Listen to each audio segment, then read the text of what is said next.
wabarakatuh. Selamat malam Ibu-Ibu. Perkenalkan, nama saya Bagi Kumestari. Saya mahasiswa Politeknik Utara yang dimana tujuan saya berada di sini untuk melakukan edukasi atau menyampaikan materi mengenai polonidiasis atau batu empedu. Di sini Ibu sudah tahu tidak sih apa sih itu batu empedu? Belum begitu paham. Ya, jadi di kedatangan saya di sini kebetulan sekali ya untuk menjelaskan apa sih itu batu empedu, tanda dan gejalanya, faktor resikonya dan cara pencegahannya. Mungkin di sini waktu yang saya butuhkan kurang lebih 45 menit. Apakah Ibu dan Kakak bersedia? Sebelumnya saya ingin membagikan datanya dulu ya. Ini bisa dibaca, dibuka ya. Ibu. Untuk mempersingkat waktu, mungkin saya mulai saja ya Kak Ibu.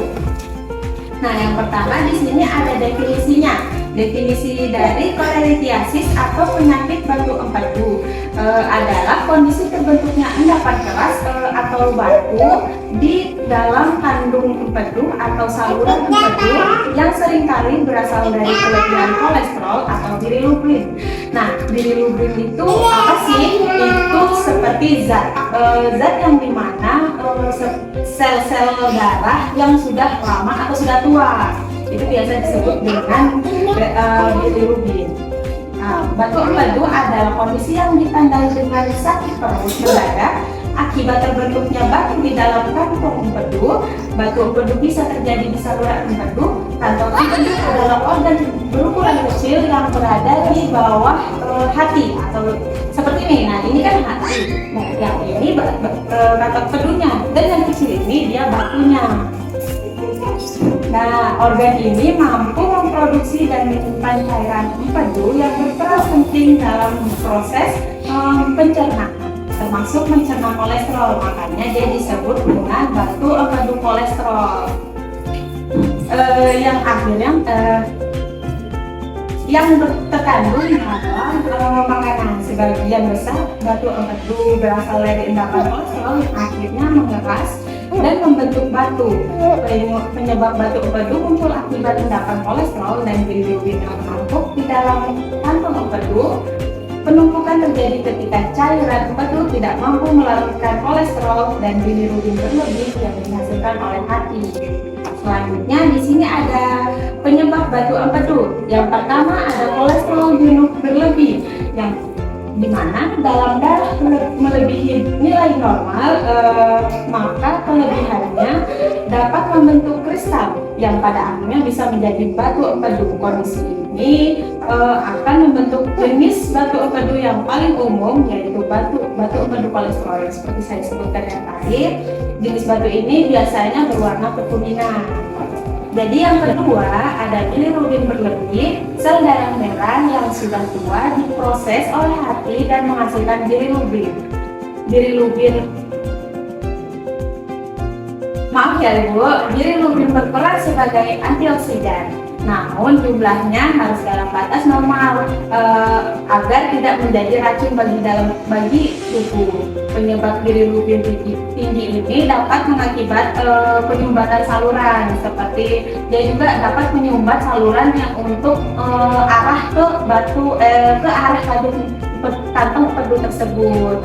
Dan yang terakhir di sini ada gangguan pada kantong empedu. Nah, yang mana empedu juga bisa terjadi akibat gangguan kantong empedu yang menyebabkan proses pengosongan tidak sempurna. Selanjutnya ada faktor resiko. Yang pertama ada dia tinggi lemak dan kolesterol, yang dimana asupan lemak dan kolesterol yang tinggi meningkatkan resiko pembentukan batu. Yang kedua ada obesitas. Kelebihan berat badan berkorelasi dengan peningkatan kadar kolesterol dan empedu di dalam empedu, yang dimana obesitas sudah pasti dia dapat meningkatkan kolesterol yang berlebih. Yang ketiga ada penurunan berat badan cepat atau biasanya disebut dengan diet ekstrim atau operasi bariatrik, dapat menyebabkan hati melepaskan kolesterol berlebih ke dalam empedu. Yang keempat ada usia dan jenis kelamin. Nah, di mana jenis kelamin ini rentannya terkena pada perempuan atau wanita, terutamanya pada orang yang baru melahirkan, atau ibu yang baru melahirkan. Terus kalau usianya lebih rentannya lagi, dia terkena pada usia orang yang sudah berusia 40 tahun ke atas, itu lebih berisiko lebih tinggi, jauh lebih tinggi terkena kanker tersebut. Dan terakhir ada faktor genetik. Faktor genetik ini ya biasanya terjadi karena riwayat keluarga, nenek terkena batuk empedu, bisa jadi cucunya juga terdapat penyakit batuk empedu. Selanjutnya ada tanda gejala. Nah, di sini ada gambar nyeri perut bagian kanan atas. Nah, nyeri ini biasanya dia muncul lebih tajam atau sangat tajam dan intens, dan mendadak di perut, dia mendadak tiba kayak kita nyerinya tuh tiba-tiba muncul, tapi dia berada di bagian kanan atas. Kenapa dia sebelah kanan? Karena hati itu sebelah kanan ya kan ya. Jadi dia nyerinya sebelah kanan. Terus di bagian tulang ini, di bawah tulang. Yang kedua, dia nyerinya menjalar. Yang tadi nyerinya ada di perut bagian sebelah kanan, dia nyerinya tiba-tiba menjalar ke bahu sebelah kanan, di bahu sebelah atas, atau di bagian antara tulang belakang. Yang ketiga ada mual muntah. Nah, mual muntah ini biasanya dia muncul ketika nyeri itu muncul, ketika kita merasa nyeri dan mual itu sudah ada, mual itu sudah terasa, terus ingin muntah juga. Terus yang keempat, perubahan warna urin atau feses. Nah, perubahan urin ini biasa urin kita itu kalau kita kekurangan air itu biasanya warnanya kuning ya, kuning atau enggak kalaupun kita cukup belum biasanya warnanya jemur. Nah, kalau di sini tanda dan gejalanya warna urinnya itu seperti teh, tapi teh itu dia biasanya ada yang pudar, ada yang sangat gelap. Nah, di sini dia yang sangat gelap. Tapi dia warna teh, bukan gelap, bukan yang hitam banget. Terus di sini warna fesesnya, dia fesesnya kalau pada umumnya feses kita tuh warnanya gelap ya. Nah, dan kalau ini sebaliknya dia warnanya pucat seperti depur. Terus yang keenam, dia ada demam dan menggigil. Nah, di sini dia dapat, kalau kita sudah ngerasain tanda dan gejala yang lainnya terus disertai dengan demam dan menggigil, itu biasanya terjadi adanya infeksi atau peradangan serius pada kandung empedu. Terus yang selanjutnya ada penyakit kuning. Penyakit kuning ini biasanya dia menguningnya di bagian kulit atau di bagian kulit mata. Nah, yang mengakibatkan kenapa dia bisa terjadi karena ada penyumbatan di bagian kantong empedu. Jadi kalau misalkan tanda gejalanya ini semua muncul, tapi apa sih yang harus segera dibawa ke rumah sakit ketika tanda gejala apanya gitu, ketika ada demamnya dan sudah ada terdapat penyakit kuning, itu harus segera dibawa ke rumah sakit. Nah, selanjutnya ada perawatan mandiri. Yang pertama ada manajemen nyeri. Konsultasikan penggunaan obat pereda nyeri seperti ibuprofen atau paracetamol. Itu pun kita menggunakannya harus sesuai parameter. Dan yang kedua adalah hidrasi optimal, minum air putih. Kita harus lebih sering-sering minum air putih. Diusahakan tuh dalam sehari kita minumnya 2 liter per hari. Untuk hal ini biasanya dilakukan untuk menjaga kekentalan cairan di dalam empedu. Yang ketiga ada diet rendah lemak. Hindari makanan pemicu seperti makanan yang berminyak, makanan santan yang kental, terus yang berminyak tadi seperti gorengan, itu harus dihindari. Karena kenapa? Lemak dapat memicu kantong empedu berkontraksi yang kemudian bisa menimbulkan rasa nyeri. Terus di sini ada pengobatan batuk empedu secara tindakan medis atau biasanya dilakukan dengan cara operasi. Yang pertama ada kolesistektomi laparoskopi yang dimana prosedur lubang kecil untuk mengangkat kantong empedu. Nah, prosedur ini dilakukan dengan cara dia dilakukan dengan saluran kecil di dalam perut. Dia untuk mengambil kantong empedu tadi. Nah, kalau yang sebelahnya ini dia sama juga dilakukan dengan cara pembedahan, tapi dia pembedahannya itu dilakukan dengan cara yang terbuka atau lebih besar. Karena apa? Dia dilakukannya ini karena kantong empedu itu sudah sangat meradang atau terinfeksi atau bisa juga terdapat jaringan parut. Makanya dia dilakukan dengan cara pembedahan secara terbuka. Dan yang selanjutnya ada pengobatan dengan cara membedah. Kita bisa mengonsumsi atau menggunakan asam empedu seperti glucodeoxyfolate akhir untuk menurunkan batu kolesterol. Yang kedua ada dengan cara dilakukan RCP. Prosedur ini dilakukan untuk mengeluarkan batu empedu, tapi dia bukan dengan sayatan, melainkan dia melalui mulut. Dia kayak kita ada alatnya, itu lewatnya itu lewat mulut, dia lewat mulut terus ke usus 12 jari itu untuk mengambil mengambil sampel jaringannya, dia bukan mengambil ininya, kantung empedunya. Lebih serem ya kalau lewat mulut ya rasanya ya, jadi kita harus mencegahnya sebelum terjadi ya.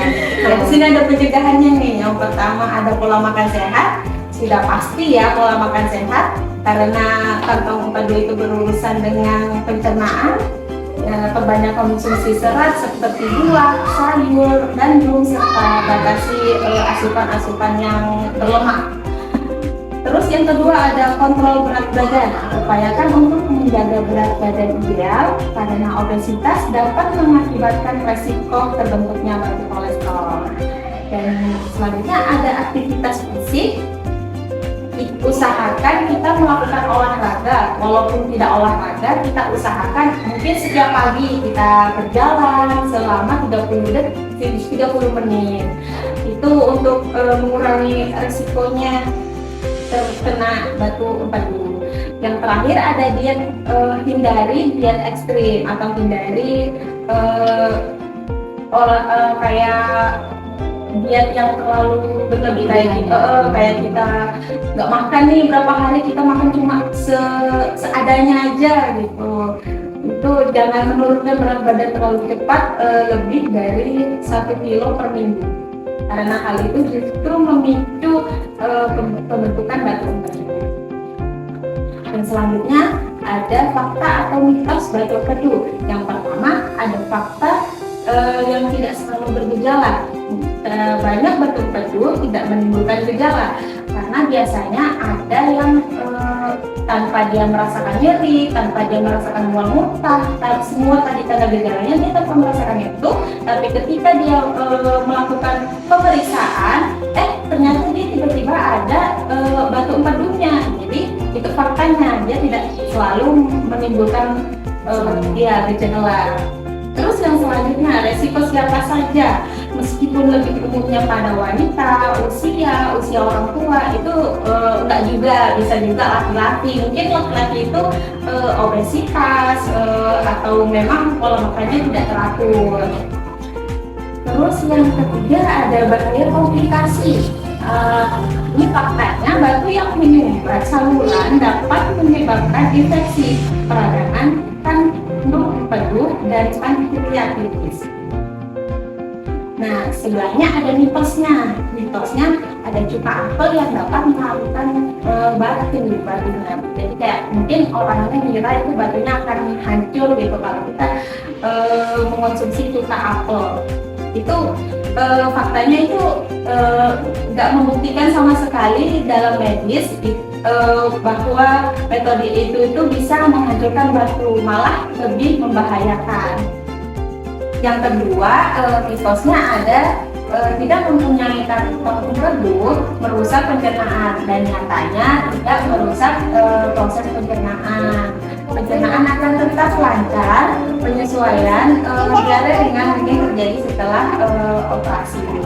Dan yang terakhir ada mitos batu empedu bisa keluar melalui urin. Batu empedu terbentuk di sistem empedu tidak berkaitan. Nah, di sini ada yang mengatakan proses penghancuran batu di dalam empedu itu bisa melalui urin atau melalui kencing kita, dan katanya itu tidak sama sekali berkaitan dengan sistem urin kita atau produksi dalam kantong kemih.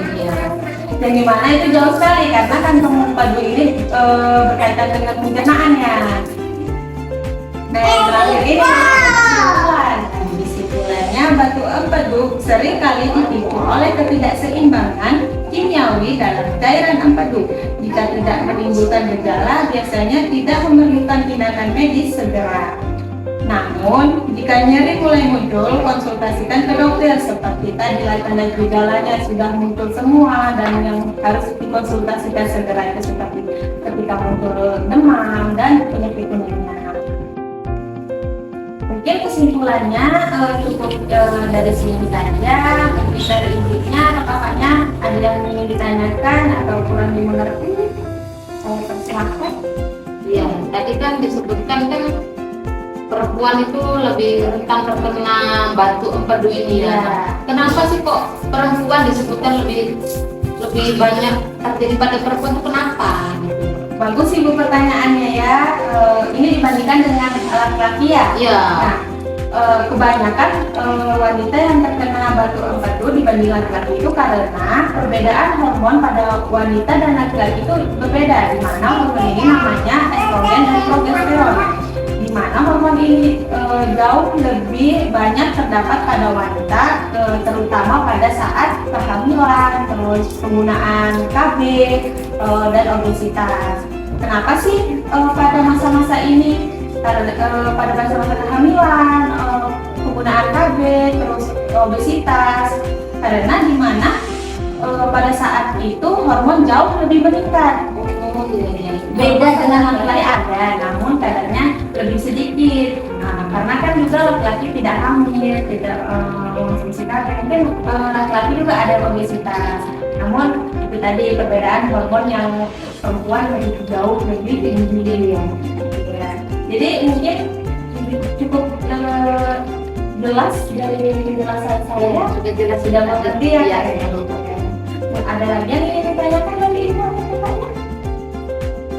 Nggak ada ya.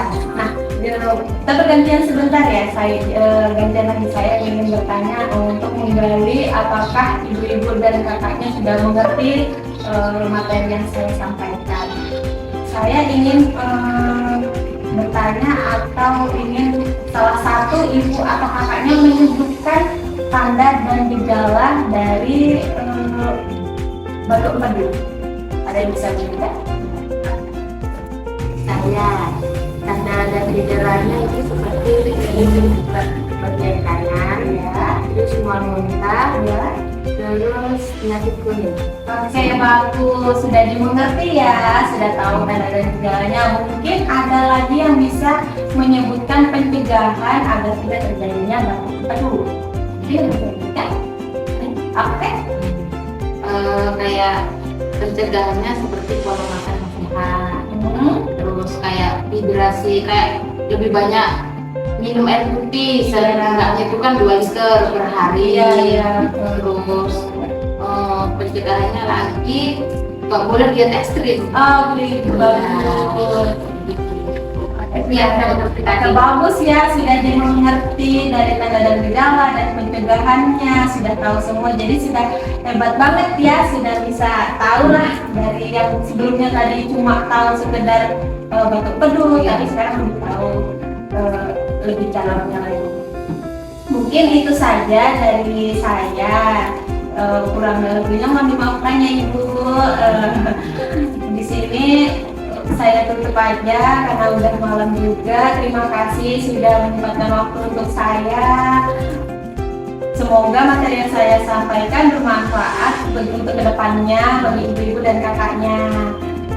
Sekian dari saya, terima kasih. Wassalamualaikum warahmatullahi wabarakatuh. Waalaikumsalam warahmatullahi wabarakatuh.